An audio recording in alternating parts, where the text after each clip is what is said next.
लक्ष्मीन्द्रसिंह तव पाद सरोज जिग्म ब्रह्मेन्द्र रुद्र मुनिपुंगव शिरोभिवन्द्ये श्रीमच्छटारि यतिराज सुपूजिते च नित्यं मदीय हृदयं दृढमस्तु लग्नम्। सवायै नमः। श्रीभाष्ये प्रथमाध्याये प्रथमपादे द्वितीयम् इदम् अधिकरणं जन्माद्यधिकरणम्। आदौ चत्वारि अधिकरणानि चतुसूत्री इति प्रोक्ता। अथातो ब्रह्मजिज्ञासा जन्माद्यस्य यतः शास्त्रयोनित्वात् तत्तु समन्वयात् इति चत्वारि अधिकरणानि। जिज्ञासाधिकरणं, जन्माद्यधिकरणं, शास्त्रयोनित्वाधिकरणं, समन्वयाधिकरणम् इति चतुर्षु अधिकरणेषु एकैकस्मिन् अधिकरणे एकैकं सूत्रं वर्तते। जिज्ञासाधिकरणे अथातो ब्रह्मजिज्ञासा, जन्माद्यधिकरणे जन्माद्यस्य यतः, शास्त्रयोनित्वाधिकरणे शास्त्रयोनित्वात्, समन्वयाधिकरणे तत्तु समन्वयात् इति एवं रीत्या सूत्राणि चतुस्सूत्रिभागे प्रवृत्तानि सन्ति। तत्र प्रथमम् अधिकरणं जिज्ञासाधिकरणं। तत्र किम् उक्तम् इत्युक्तौ अथातो ब्रह्मजिज्ञासा, अथ अनन्तरम्, अतः पूर्ववृत्तत्वात् ब्रह्मविषयकजिज्ञासा कर्तव्या। अथ कस्य अनन्तरम्? अथ कर्मविचारानन्तरम्, अतः कर्मविचारस्य पूर्ववृत्तत्वात् ब्रह्मणः जिज्ञासा ब्रह्मजिज्ञासा, ब्रह्मविषयकविचारः कर्तव्यः। जिज्ञासा ज्ञातुमिच्छा जिज्ञासा, ज्ञातुमिच्छा जिज्ञासा, ब्रह्मविषयकविचारं कर्तुं जिज्ञासा जायते।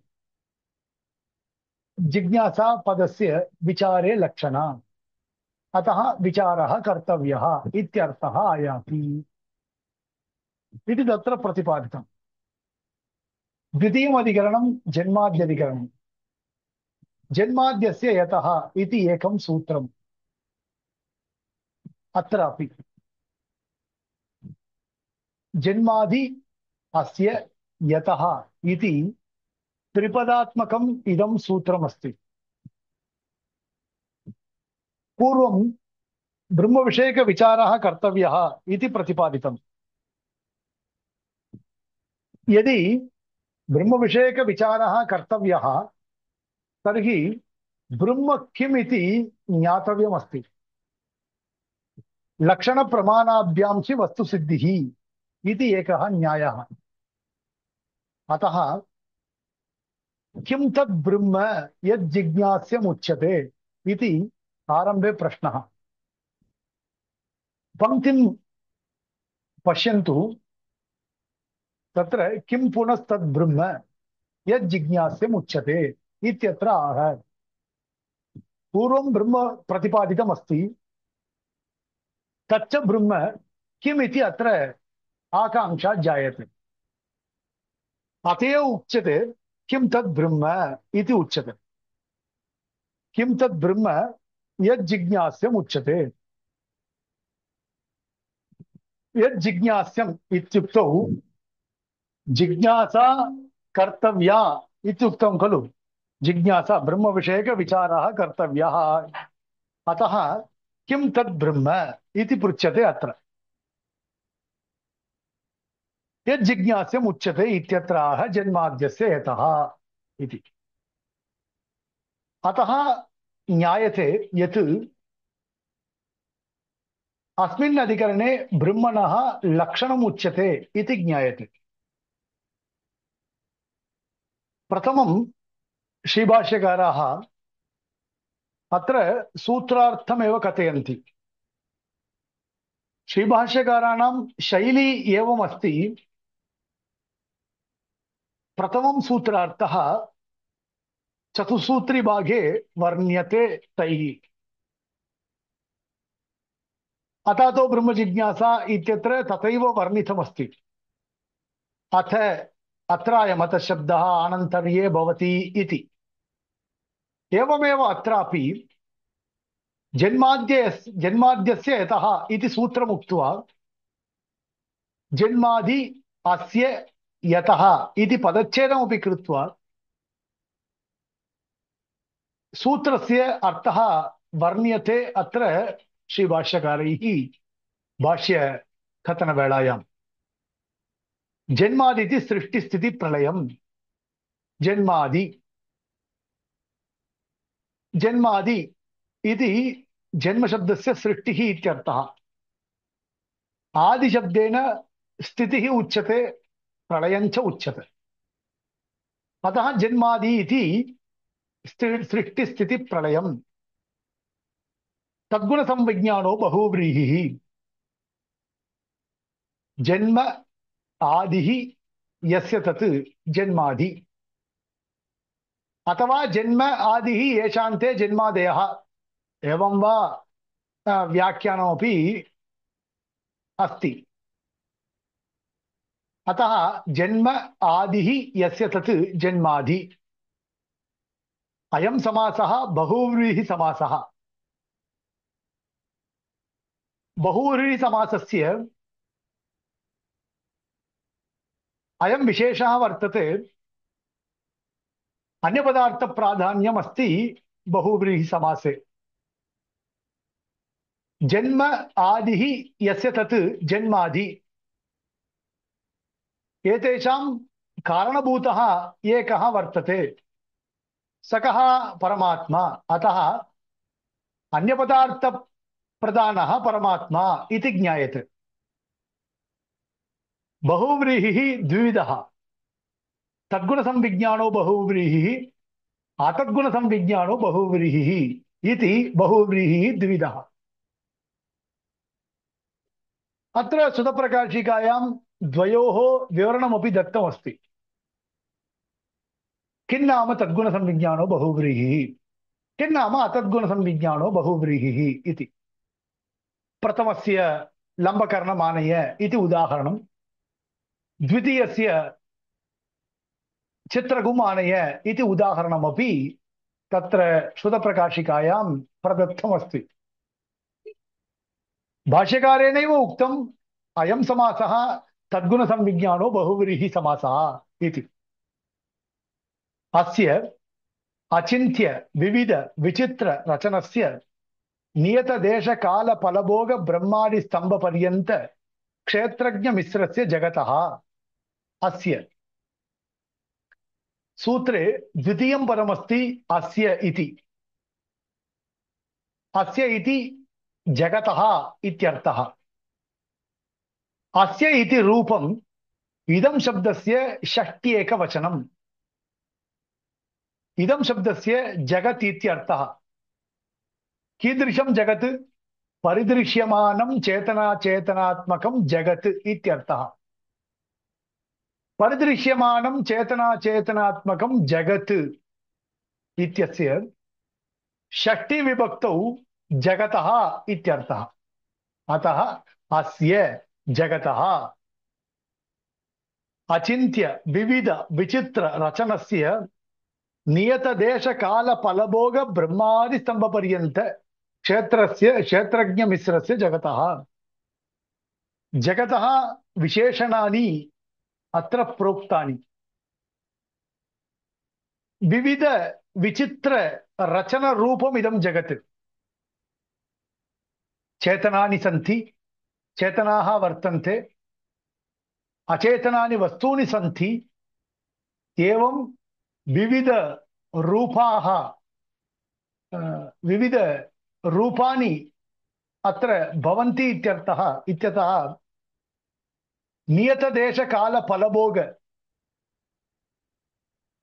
एकैकस्य भोगः अत्र भिन्नः चेतनेष्वपि ब्रह्मादिस्तम्भपर्यन्त ब्रह्मणः भोगः अन्यः स्तम्भस्य स्तम्भ नाम तृणम् इत्यर्थः तृणस्य भोगः अन्यः अतः बद्धरूप सहितं विद्यमानाः इमे जीवाः बद्धावस्थायां विद्यमानाः इमे जीवाः अत्र वर्तन्ते इत्यतः एवम् अचेतनानि वस्तूनि सन्ति इत्यतः इदं जगत् विचित्ररूपं जगत् अचेतनानि वस्तूनि सन्ति क्षेत्रज्ञाः अपि वर्तन्ते इत्यतः क्षेत्रज्ञमिश्रस्य जगतः यतः यतः इत्यस्य पंचमी विभक्तिः यस्मात् इत्यर्थः यस्माद् इत्यस्य सर्वेश्वरात् निखिलेय प्रत्यनीक स्वरूपात् सत्यसंकल्पात् ज्ञानानंदाद्य अनंत कल्याण गुणगणात् सर्वज्ञात् सर्वशक्तेः परमकारुणिकात् परस्मात् पुंसः सृष्टिस्थिति प्रलयाः प्रवर्तन्ते तद् ब्रह्मेति सूत्रार्थः यस्मात् इदानीं यस्मात् इत्यस्य ब्रह्मणः इत्यर्थः तस्य शब्दस्य विशेषणानि वर्तन्ते सर्वेश्वरात् अयं च भगवान् सर्वेश्वरः अस्ति सर्वेषाम् ईश्वरः सर्वेश्वरः निखिलहेय प्रत्यनीक स्वरूपात् हेय प्रत्यनीक स्वरूपं तावत् तस्य सम्भवति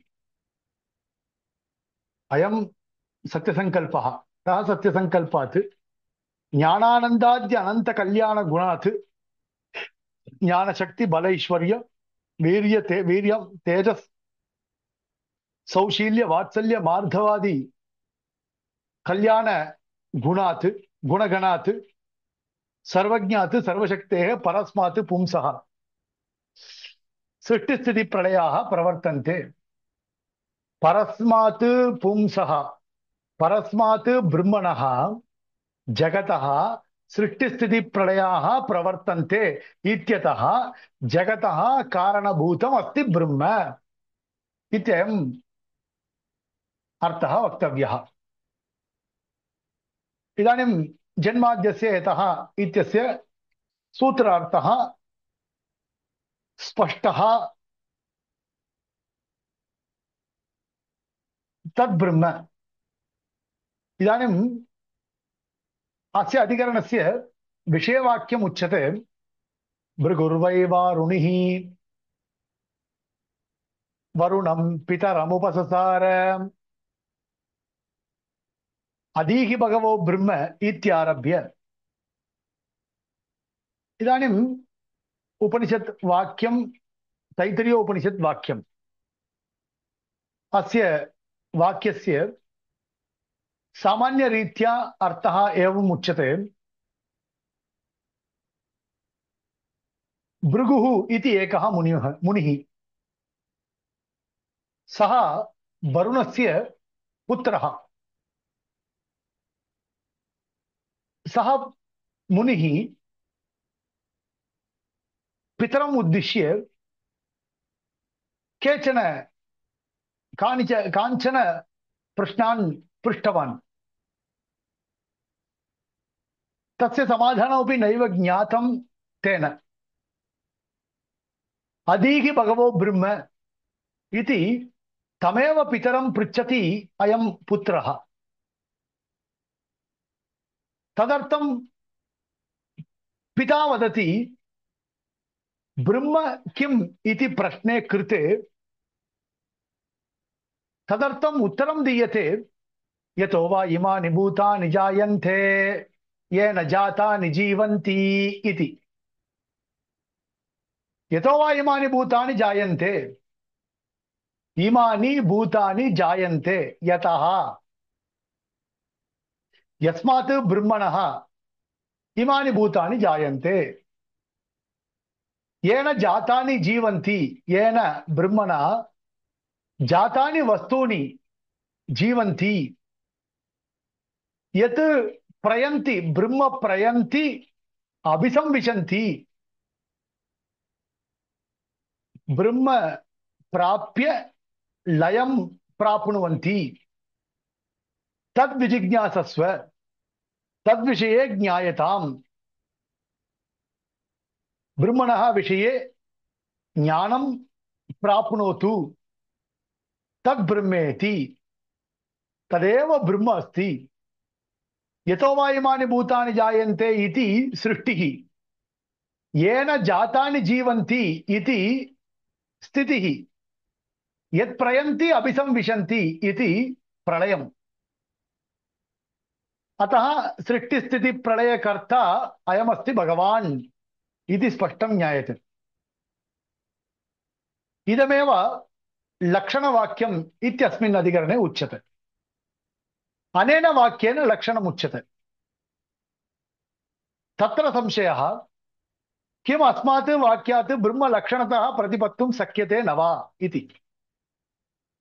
तत्र संशयः, किम् अस्मात् वाक्यात्, अस्मात् यतो वा इमानि भूतानि जायन्ते इति वाक्यात् ब्रह्म लक्षणतः प्रतिपत्तुं शक्यते, ब्रह्मणः लक्षणम् अनेन वाक्येन वक्तुं शक्यते उत न इति संशयः अत्र ज्ञायते। अत्र पूर्वपक्षी वदति, ब्रह्मणः इदं वाक्यं लक्षणं न भवति, अनेन वाक्येन ब्रह्मणः लक्षणं वक्तुं न शक्यते इति पूर्वपक्षिणः अभिप्रायः। न तावत् जन्मादयः विशेषणत्वेन ब्रह्म लक्षयन्ति, अनेक विशेषण व्यावृत्तत्वेन ब्रह्मणः अनेकत्व प्रसक्तेः, विशेषणत्वं हि व्यावर्तकत्वम्।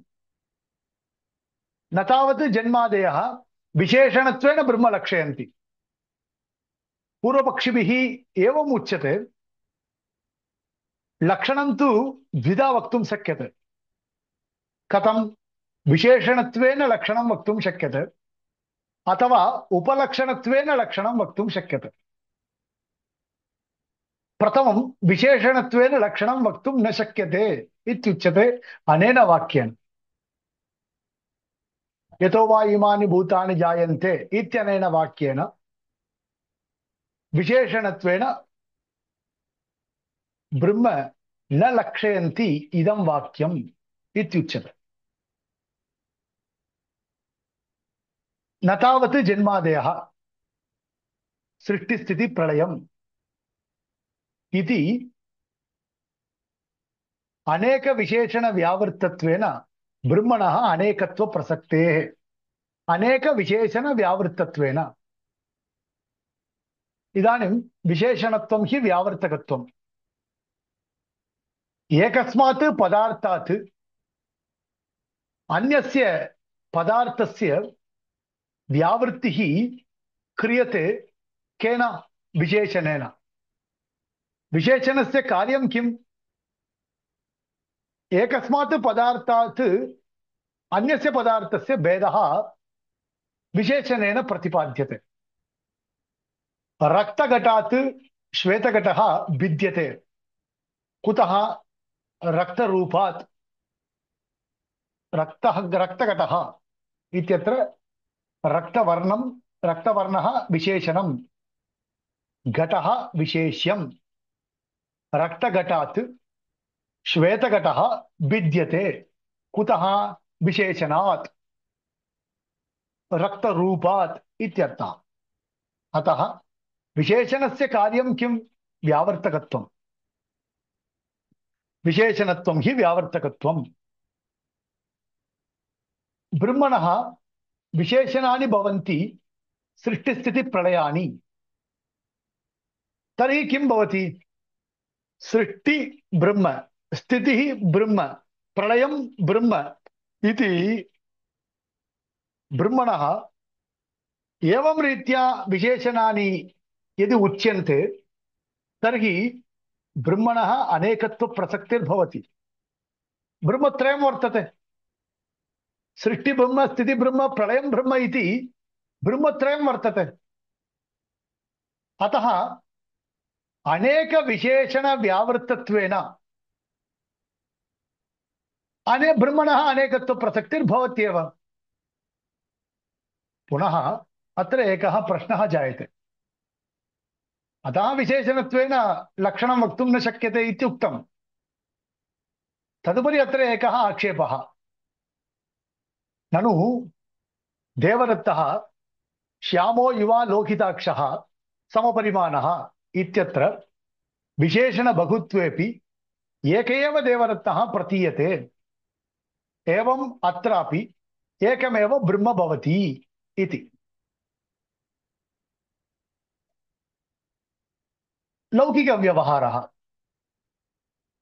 लोके वयम् एकं पश्यामः, एकं पुरुषं पश्यामः,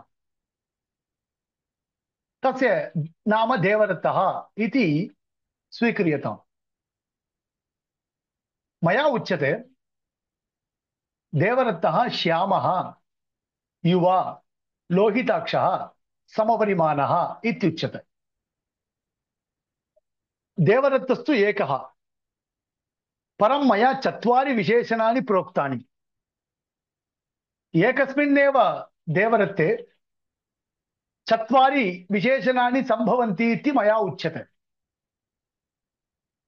कथम्? एकं पुरुषं पश्यामि अहं, तस्यैव पुरुषस्य श्यामत्वमस्ति, युवत्वमस्ति, लोहिताक्षत्वमस्ति, रेड् ऐस्, लोहिताक्षत्वमस्ति, समपरिमाणत्वमपि अस्ति, आजानुबाहुरस्ति सः, समपरिमाणत्वमपि अस्ति। चत्वारि भिन्न भिन्न विशेषणानि एकस्मिन्नेव पुरुषे सम्भवन्ति।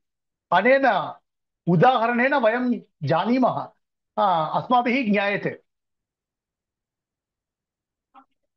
देवदत्तः श्यामो युवा लोहिताक्ष समपरिमाणः। देवदत्तः इति विशेष्यं श्यामत्वं, युवत्वं, लोहिताक्षत्वं, समपरिमाणत्वम् इति चत्वारि विशेषणानि भवन्ति।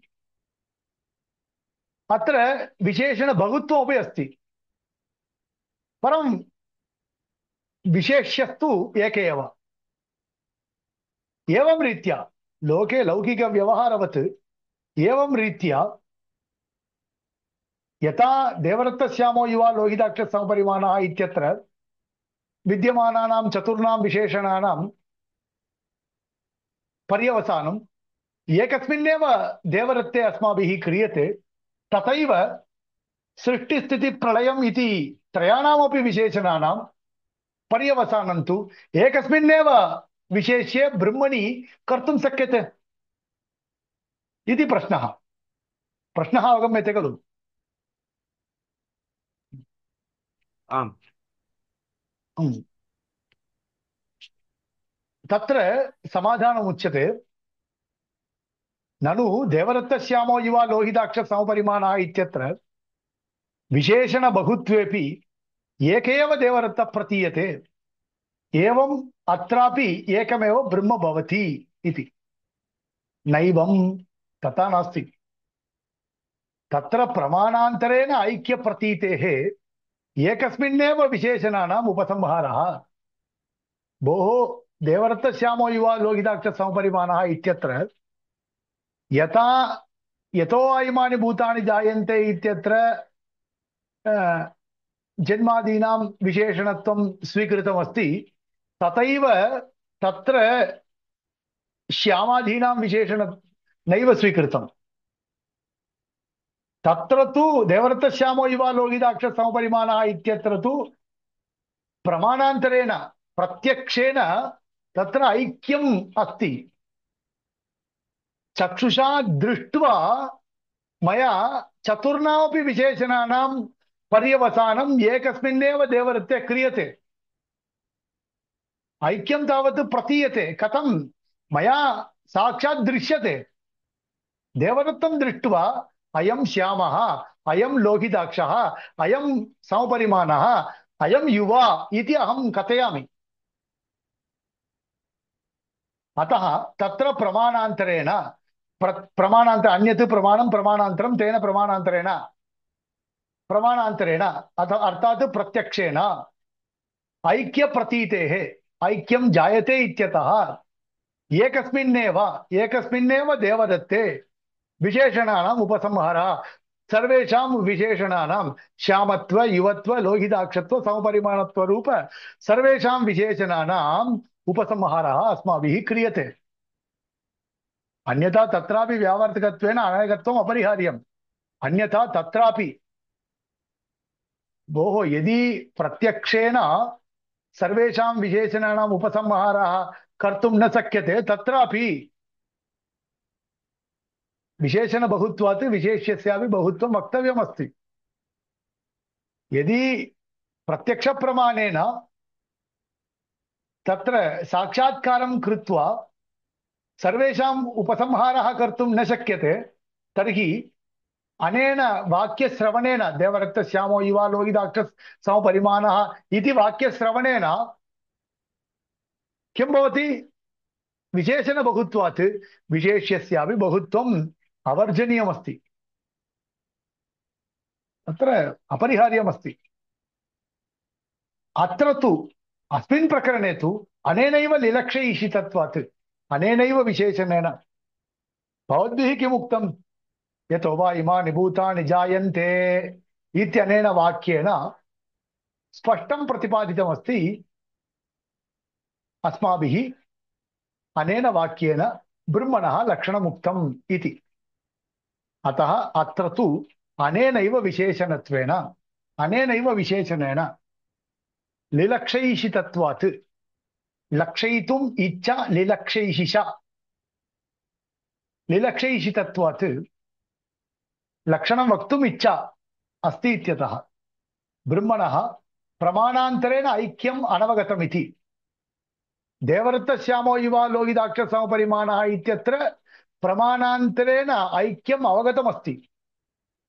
ब्रह्मविषये तावत् प्रमाणान्तरेण ऐक्यम् अनवगतम् इत्यतः व्यावर्तकभेदेन विशेषणबहुत्वात् ब्रह्मबहुत्वम् अर्थात् विशेष्य बहुत्वम् अवर्जनीयम् इति पूर्वपक्षः। प्रथमः पूर्वपक्षः। ब्रह्मशब्द ऐक्यात् अत्रापि ऐक्यं प्रतीयते इति चेत् तदुपरि पुनः एकः प्रश्नः। ब्रह्मशब्द ऐक्यात् अत्रापि ऐक्यं प्रतीयते। इदानीं वाक्यं कथमस्ति? यतो वा इमानि भूतानि जायन्ते येन जातानि जीवन्ति यत्प्रयन्त्यभिसंविशन्ति तद् विजिज्ञासस्व तद् ब्रह्म इत्यस्ति।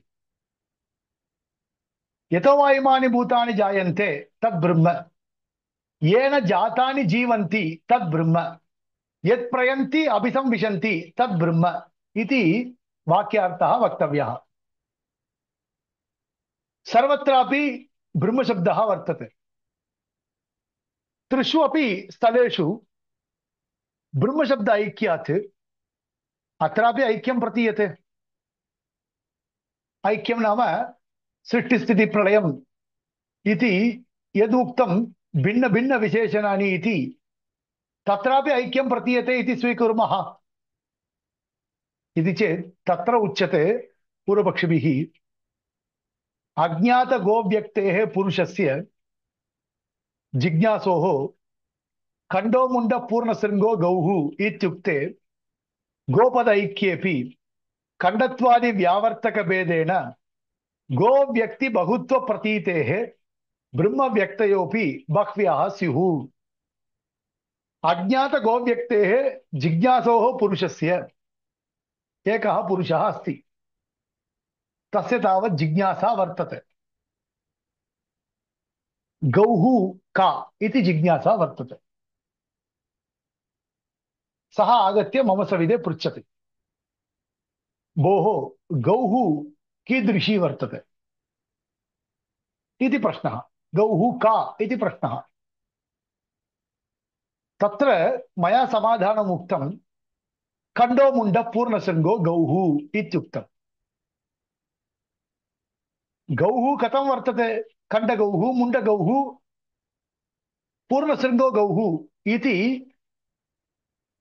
एवं रीत्या लोके गावः वर्तन्ते।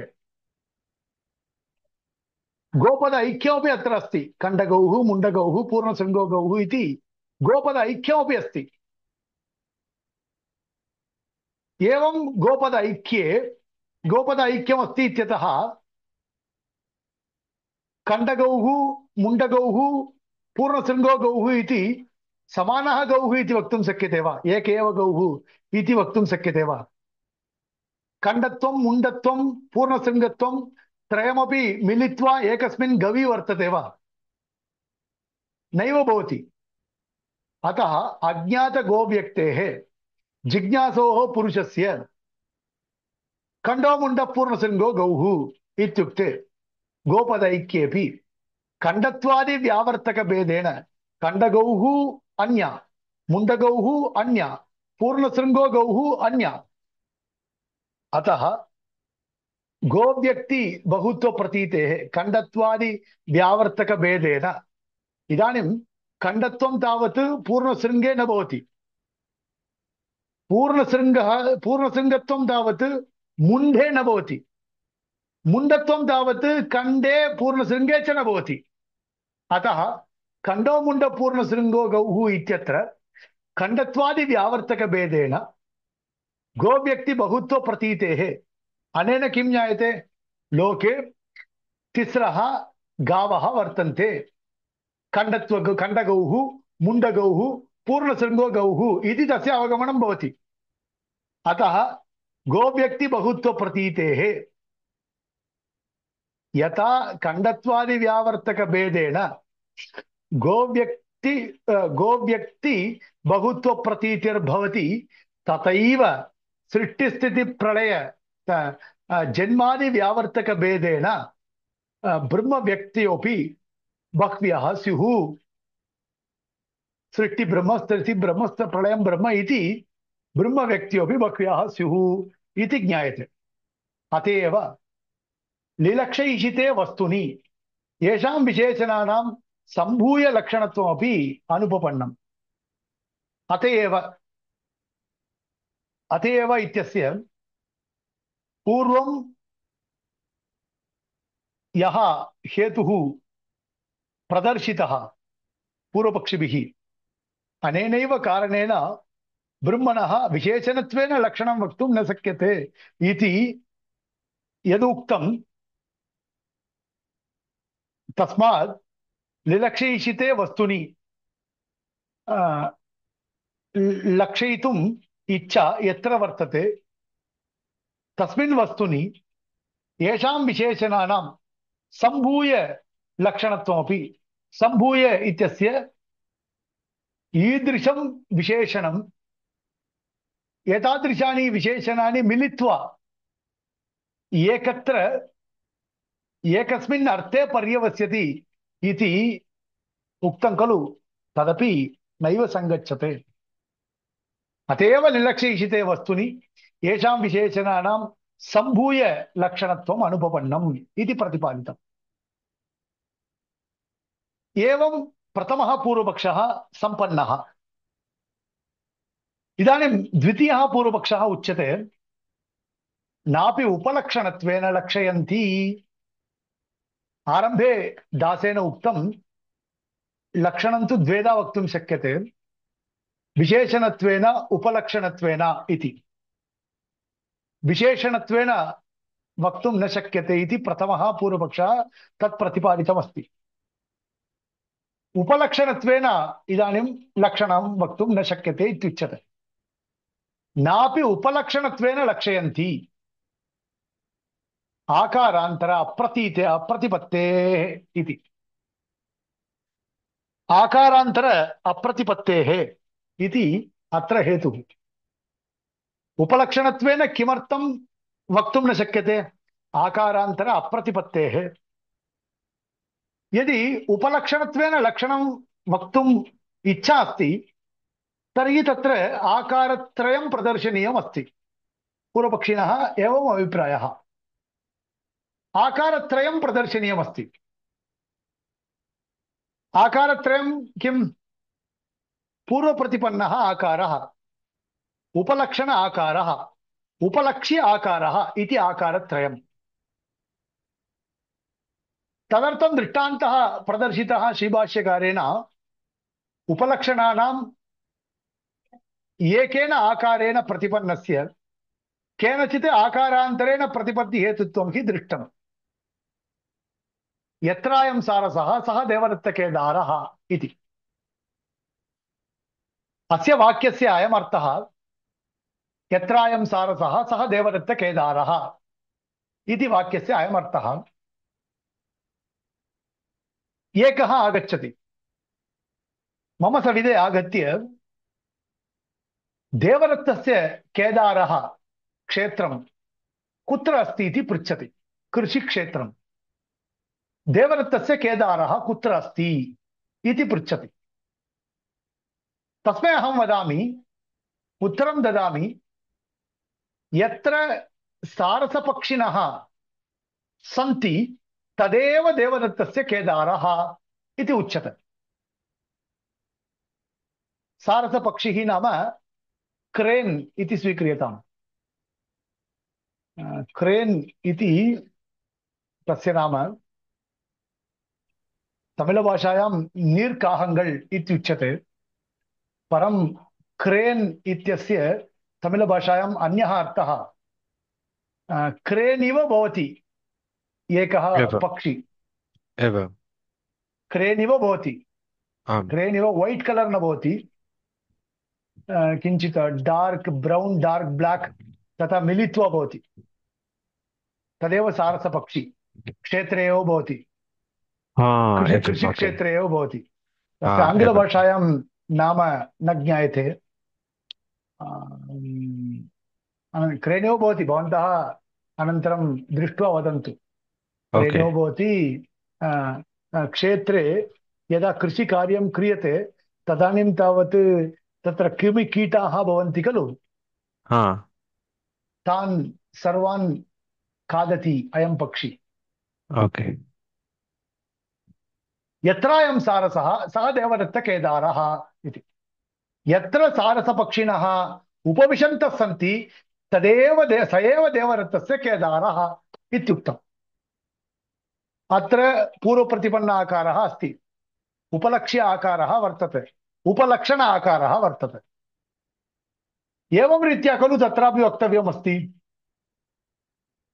उपलक्षण आकारः, पूर्वप्रतिपन्न आकारः केदारः, उपलक्षण आकारः यत्र सारसपक्षिणः सन्ति तदेव देवदत्तस्य केदारः इति उपलक्ष्य आकारः।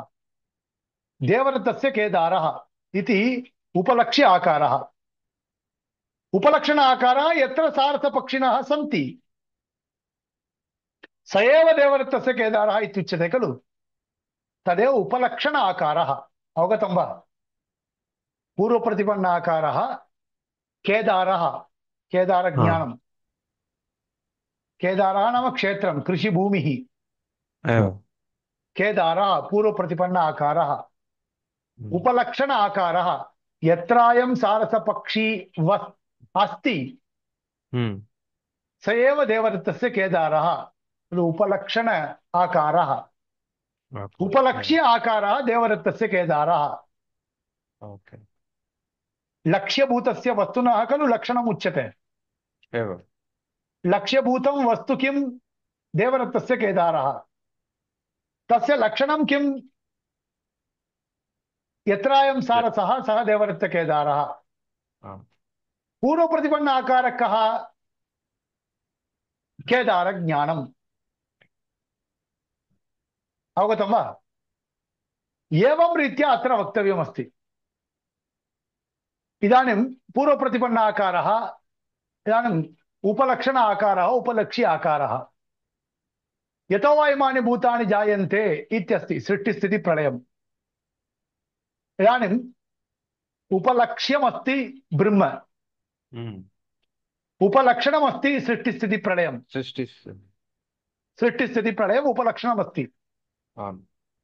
पूर्वप्रतिपन्न आकारः कुत्र अस्ति? अवगतं वा? उपलक्षणमस्ति, उपलक्ष्यमस्ति लक्ष्यम् जगत्कारणभूतं ब्रह्म। एवम् उपलक्ष्यमस्ति जगत्कारणभूतं ब्रह्म। हा उपलक्षणमस्ति सृष्टिस्थितिप्रलयम्। हा ब्रह्मणः सृष्टिस्थितिप्रलयं लक्षणं वक्तव्यमस्ति। एवम् एवम् सृष्टिस्थितिप्रलयम् उपलक्षणम् इत्युच्यते। आम् सृष्टिस्थितिप्रलयानां कर्ता यः अस्ति स एव ब्रह्म, तदेव ब्रह्म इति वक्तव्यम्।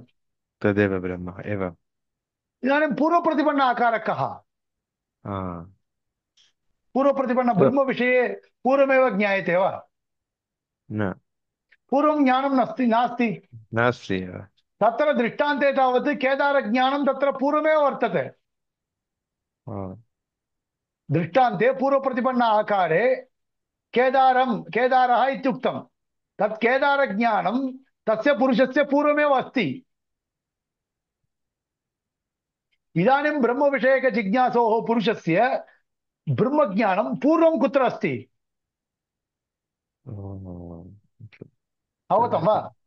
इदानीम् एवम् अहमस्मि, मम तु इदानीं केदारज्ञानमस्ति।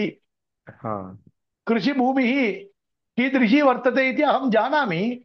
हा अहं साक्षात् गत्वा पृच्छामि, एताः भूमयः अत्र सन्ति, एतासु देवदत्तस्य केदारः कः इति अहं पृच्छामि। हा साक्षात् पार्श्वस्थः पुरुषः वदति, हा यत्र सारसपक्षी अस्ति सः देवदत्तकेदारः इति वदति। एवम् एवम् तर्हि अहं जानामि दूरे सारसपक्षी अस्ति, स एव देव देवदत्तस्य केदारः इति अहं जानामि। एवम् एवं रीत्या उपलक्षणत्वेन लक्षणं वक्तुं शक्यते।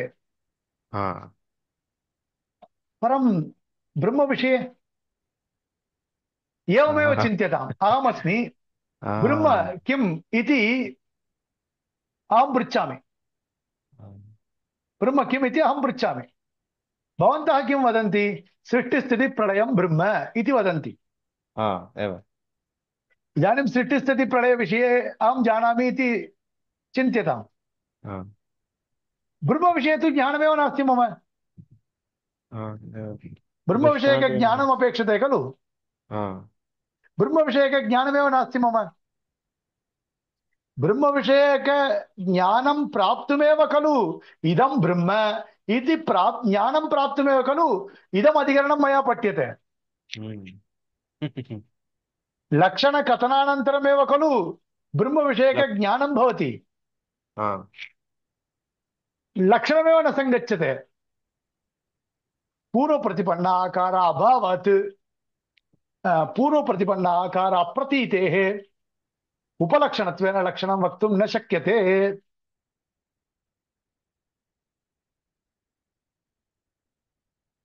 तदुपरि एकः प्रश्नः, ननु च सत्यं ज्ञानम् अनन्तं ब्रह्म इति प्रतिपन्न आकारस्य जगज्जन्मादीनि उपलक्षणानि भवन्ति इति।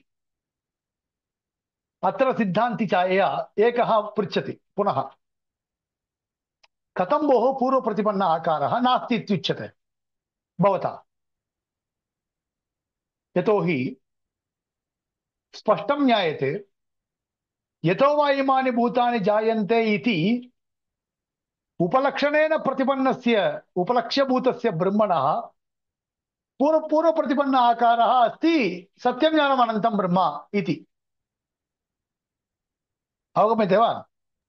सत्यं ज्ञानम् अनन्तं ब्रह्म इति एकं वाक्यं, हा यतो वा इमानि भूतानि जायन्ते इति अपरं वाक्यम्।